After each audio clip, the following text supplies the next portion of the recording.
social justice and victimhood ultimately is Marxism. Yes. And as someone who came from Venezuela escaping communism, you can imagine the terror that I feel.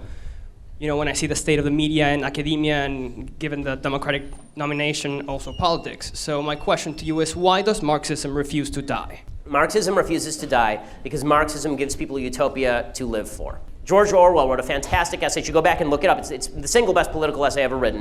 1940, he writes about why does Adolf Hitler's Germany rise? Why are young people signing up for Nazism when it clearly is such a flawed philosophy, deeply evil, guaranteeing blood and pain, right? And what he says is, what we here in the West don't understand is that nice houses and decent cars and enough food to eat, all of that's nice enough, but there's still a yearning in the human soul for something more.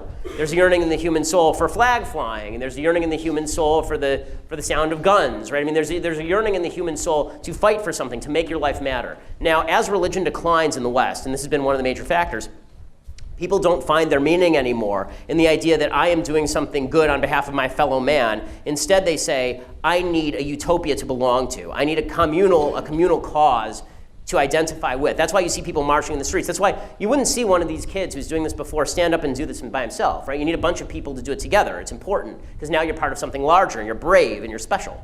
Right? You wouldn't do it as an individual. As an individual, you could actually have a conversation. But you're virtuous by membership in this clique. So the reason communism will rise again, and is rising again, and Marxism is rising again, is because it says we're more moral, we will provide a utopia, and you can be part of building that utopia no matter how miserable you are. It doesn't matter if we dragged your parents off and killed them in the gulags. All that matters is that you were part of something great, that you were part of something wonderful. Right? And that's not what America is. America says it's your job to be a wonderful person. It's your job to take care of your family. You want to make America great again, okay? The way to do that is by making yourself and your family great again. The way to do that, right, in a rich country, it's all fun and games, because we can talk until the cows come home about, about social justice, so long as we get to go home and sleep at night in our nice warm bed sponsored by the state at a top university. But it's a lot harder to talk about social justice when you're eating dogs because you have nothing else to eat, as they are in Venezuela, because all the shelves are empty.